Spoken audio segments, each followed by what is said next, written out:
प्रमोद बरे কৈ আছে এখন এখন সুইজারল্যান্ড বনাব।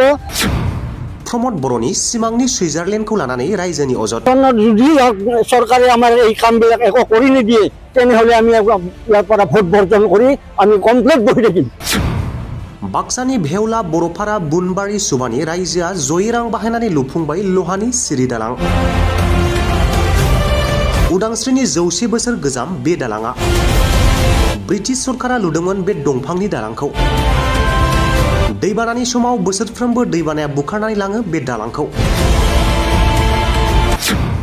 प्रमोद बर'नि बिटिआर सरकारखौ गोख्रोङै सोंखारि गामिनि रायजोफोरा। আমি কিমান আবেদন নিবেদন কৰিও আজি অসম চৰকাৰৰ তথা আমাৰ বিটিআৰ চৰকাৰৰ কোনো দৃষ্টিগোচৰ কৰিব পৰা নাই।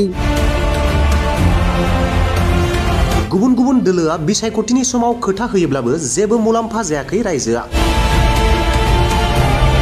गामिनि रायजोआ आसाम सरकार आरो बिटिआर सरकारखौ गोख्रैनो दालां लुनानै होनो थाखाय खावलायदों।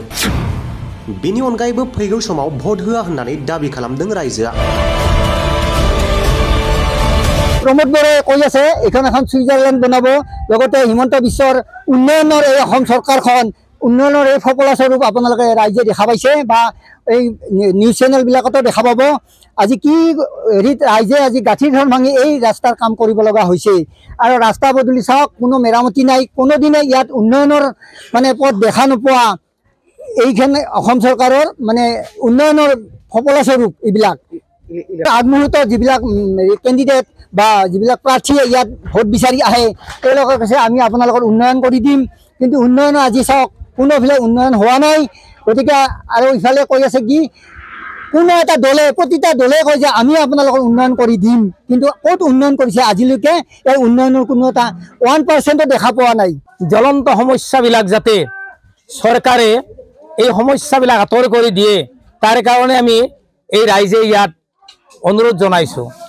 আৰু স্বাধীনতাৰ পিছৰে বুঢ়াবলৈ ক'লে আমি ইলেকশ্যনৰ সময়ত বিভিন্ন চলাকি কথাৰে আমাক ভোটবিলাক কালেকশ্যন কৰাৰ কাৰণে আহে আৰু আমাৰ অসমৰ মুখ্যমন্ত্ৰীয়ে যি ঢাক ঢোল বজাই কয় সমস্ত উন্নয়নৰ বাবে, কিন্তু এই উন্নয়নৰ ফপলাস্বৰূপবিলাক তেওঁৰ চকুত নপৰে নেকি? বিটিআৰখনৰ আমাৰ অসমৰ জানো এডোখৰ ঠাই নহয় জানো? অসম চৰকাৰে যে গুৰুত্ব দিয়া নাই, বিটিআৰ চৰকাৰে গুৰুত্ব নিদিলেও অসম চৰকাৰো আমি মানুহ নহয় নেকি? কিন্তু আজিৰ পৰা প্ৰায় কিছুদিন আগত হয়তো কৈ গৈছিলে এই ৰাস্তাৰে বহুত কথা কৈ গৈছিলে ইয়াৰ সমস্যাৰ কাৰণত, কিন্তু সেই সমস্যাৰ আজি কোনো মানে কাম নকৰিলে। গতিকে এই সমস্যা হৈ থাকিব নেকি? যদি এই সমস্যা হৈ থাকে তেনেহ'লে আমাক এই অঞ্চলটোক ভোটৰ সময়ত তেওঁলোকে বাদ দি ল'লেও ভাল হয়।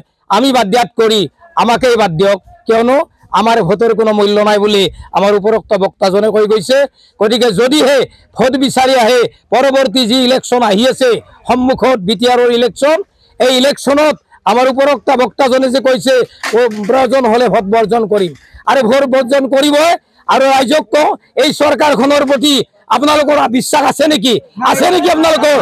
এবাৰ চিঞৰি কওক এই চৰকাৰৰ প্ৰতি বিশ্বাস নাই। গতিকে এই বিশ্বাস নোহোৱা চৰকাৰখনে বাৰে বাৰে আমাক ফাঁকিবাজ কৰি আমাৰ মাজত এটা অশান্তিৰ সৃষ্টি কৰি দি আনি আছে।